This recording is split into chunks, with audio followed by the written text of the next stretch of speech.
اس عنوان کے تحت ایک طویل سلسلہ کچھ سالوں سے جاری ہے اور اس سلسلے کے بالکل اختتام کے قریب ہم لوگ ہیں۔ بہت ممکن ہے 2 دروس میں 2 درسوں میں یہ سلسلہ ختم ہو جائے۔ آخری 4 باتیں اس کورس میں یا اس سلسلے میں ہماری باقی ہیں، جس میں مسئلہ نمبر 37 اور 38 انشاءاللہ آج کی اس گفتگو میں ہم دیکھیں گے۔ مسئلہ نمبر 37 کیا ہے؟ آخرت کی بجائے دنیا کے لیے عمل کرنا۔ جو چیز سلف کے منہج میں نہیں ہے اور سلف جس چیز سے بچتے تھے وہ کیا ہے؟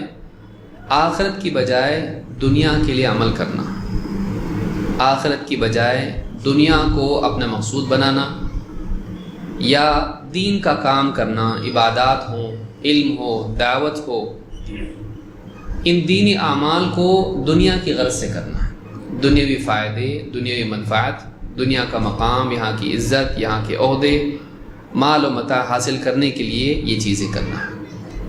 اللہ والا عمل بندوں کے لیے کرنا، آخرت والا عمل دنیا کے لیے کرنا، یہ سلف کا منہج نہیں ہے۔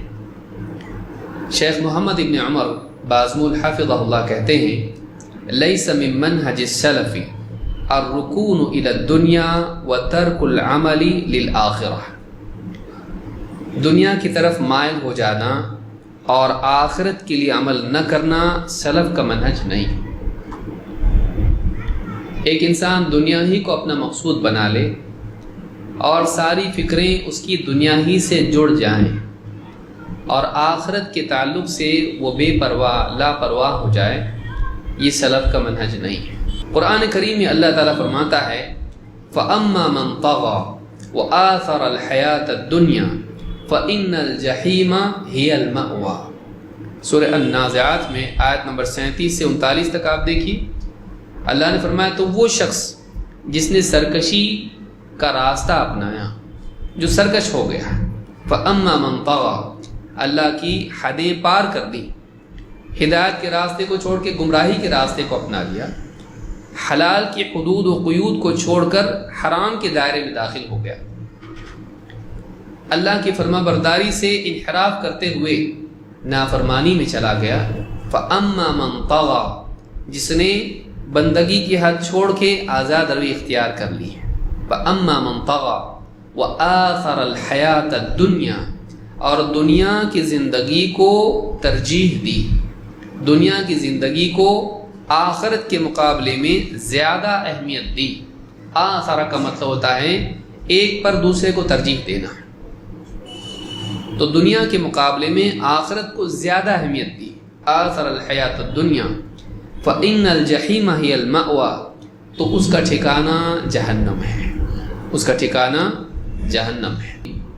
اللہ کے نبی صلی اللہ علیہ وسلم فرمایا، اگر یہ اپنے بوڑھے ماں باپ کے لیے بھاگ دوڑ کر رہا ہے کہ ان کی کفالت کریں تو یہ بھی اللہ کی راہ میں ہے، اگر یہ اپنے بچوں کی کفالت کے لیے کھلانے پلانے لباس اور ضروریات ہیں ان کے لیے بھاگ دوڑ کر رہا ہے تو یہ بھی اللہ کی راہ میں ہے، اگر یہ اپنے آپ کے لیے بھاگ دوڑ کر رہا ہے کہ کسی اور کا محتاج نہ بنے، یہ بھی اللہ کی راہ میں ہے۔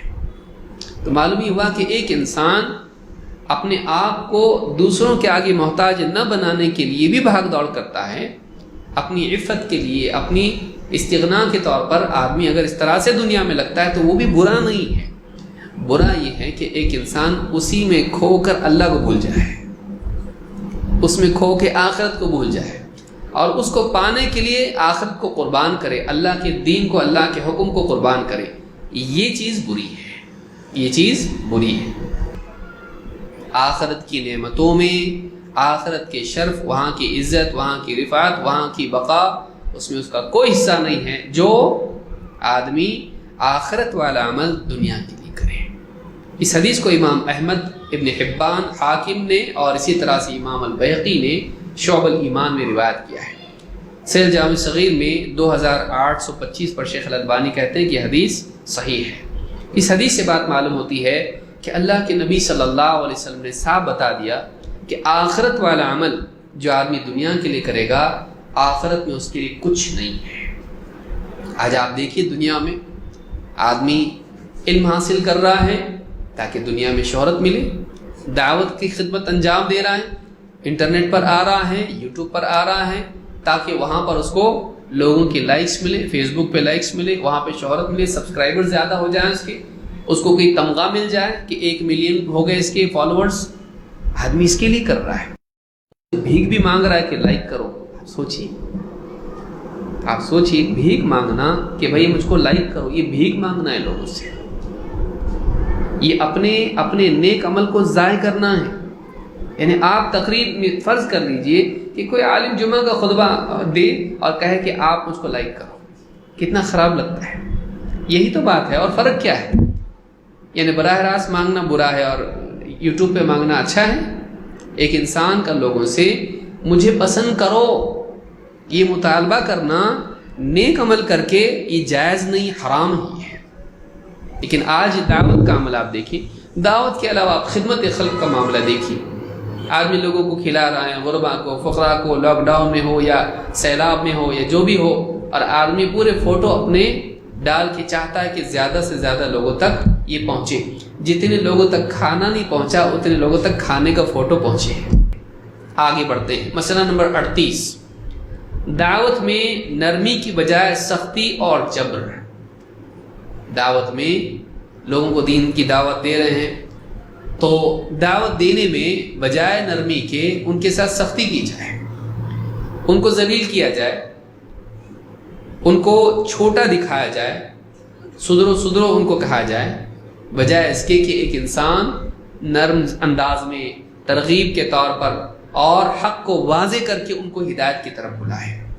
انسان کا یہ کرنا کہ لوگوں کو ذلیل کرنا، دل دکھانا، بے عزت کرنا اور ان کو دعوت دینا، یہ طریقہ سلف کا نہیں ہے۔ اسی طرح سے لوگوں پر جبر کرنا، زبردستی ان کو منوانا، یہ بھی سلف کا طریقہ نہیں ہے۔ دعوت میں جبر نہیں ہے، خصوصاً مسلمانوں کے تعلق سے نہیں، غیر مسلموں کے تعلق سے اگر دیکھا جائے قطعاً یہ جائز نہیں ہے۔ ہاں جبر دین کے معاملے میں ان لوگوں کے لیے جائز ہے جو مسلمانوں پر سرپرست ہیں۔ جیسے باپ ہے، بچہ 10 سال کا ہو کہ بھی نماز نہیں پڑھ رہا ہے، جبر کرے گا، وہاں کی آیت یہاں فٹ نہیں کر سکتے کہ لا اکراہ فی الدین، اولاد پہ جبر کیا جا سکتا ہے۔ یا حاکم اگر عوام زکوٰۃ نہیں دیتی ہے تو ان پر جبر کر کے ان سے زکوٰۃ وصول کی جا سکتی ہے۔ تو جب اسلام کے دائرے میں آدمی آ جاتا ہے تو اس پر وہ شخص جبر کر سکتا ہے جس کی سلطان ہے، جس کی قدرت ہے، جس کے ماتحت دوسرے ہیں، یعنی کہ راستہ چلتا کوئی بھی آدمی اس پہ جبر کرنا شروع کر دیں۔ آپ اللہ کے نبی صلی اللہ علیہ وسلم فرماتے ہیں من یحرم الرفق یحرم الخیر، جو آدمی نرمی سے محروم ہو گیا وہ خیر سے محروم ہو گیا۔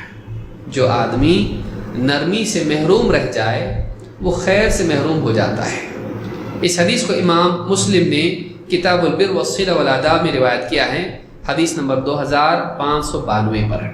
اس حدیث سے بات معلوم ہوتی ہے کہ جو انسان خیر کا طالب ہے اس کو نرمی سے شروعات کرنی چاہیے۔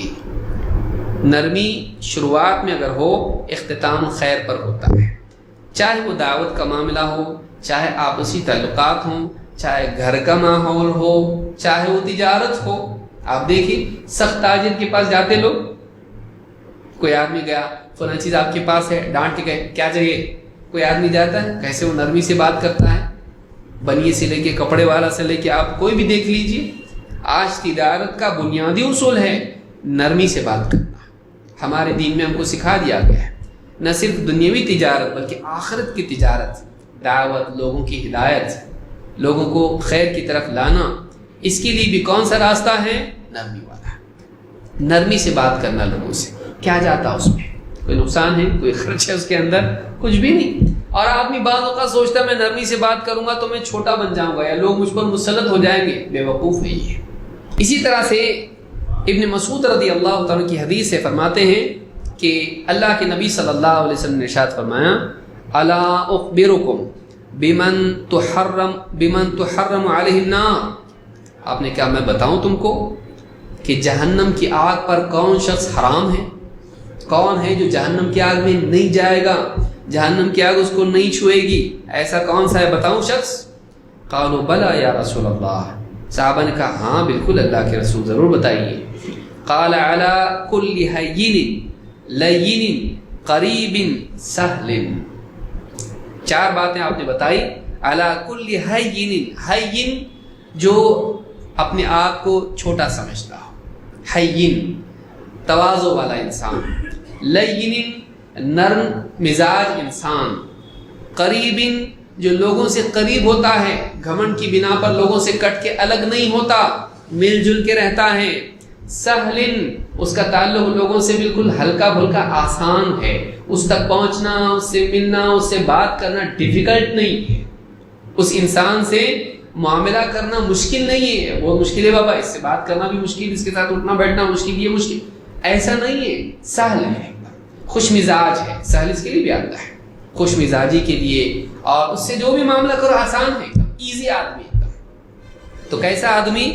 ہین اپنے آپ کو چھوٹا سمجھتا ہے، بڑا نہیں سمجھتا ہے، تواضع والا انسان ہے، اور لین اس کی زبان، اس کا مزاج نرم ہے، نرم دل ہے، نرم زبان ہے، قریب کٹ کٹا کے نہیں رہتا ہے، لوگوں سے قریب رہتا ہے، لوگوں کے لیے ایکسیسیبل ہے، اور سہل اس سے جو بھی معاملہ کرو آسانی سے معاملہ حل ہو جاتا ہے، مشکل پیچیدگیوں والا نہیں، کمپلیکسٹیز پیدا کرنے والا نہیں ہے، مشکل پیدا کرنے والا نہیں ہے، بلکہ آسانی والا ہے، کوئی بھی معاملہ کرو آسانی سے حل ہو جاتا ہے اس کے ساتھ میں۔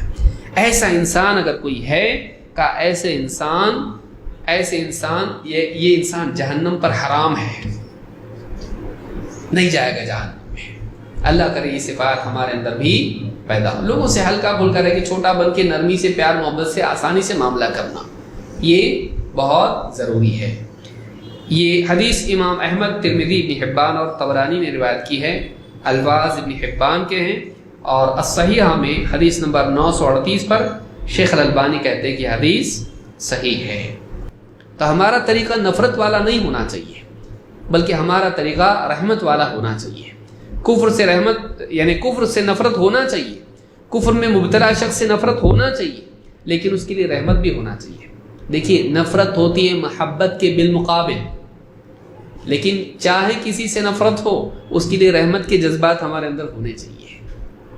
ایک انسان دشمن کو بھی دیکھتا ہے، ایسے حال میں بعض اوقات دیکھتا ہے کہ اس کو اس پر رحم آ جاتا ہے، جبکہ اس سے محبت اس کو نہیں ہے، اس کا دوست نہیں، اس کا قریبی نہیں، کوئی رشتہ نہیں، کوئی تعلق بھی نہیں، بلکہ ناراضگی دل میں، لیکن برے حال میں جب دیکھتا ہے تو اس پر کیا آتا ہے؟ رحم۔ تو رحمت الگ چیز ہے، محبت الگ چیز ہے، یاد رکھیں اس کو۔ محبت اہل ایمان کے لیے، رحمت سب کے لیے ہے۔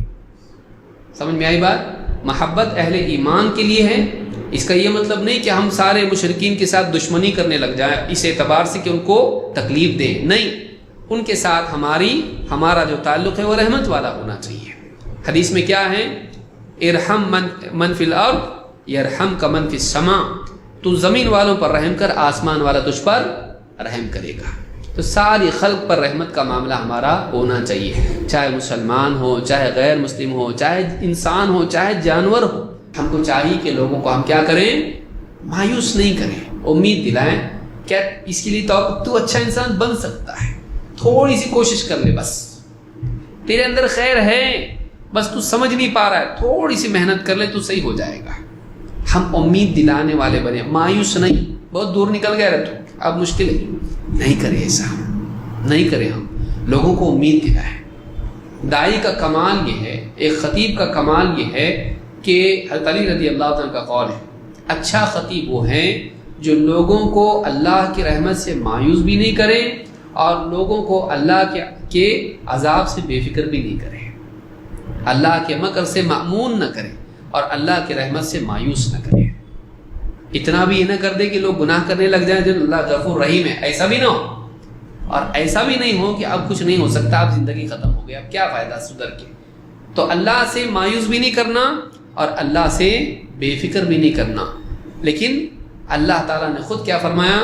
حدیث میں ہے کہ سبقت رحمتی، یا ایک روایت میں غلبت رحمتی غضبی، میری رحمت میرے غصے پر غالب ہے، میری رحمت میرے غصے پر غالب ہے۔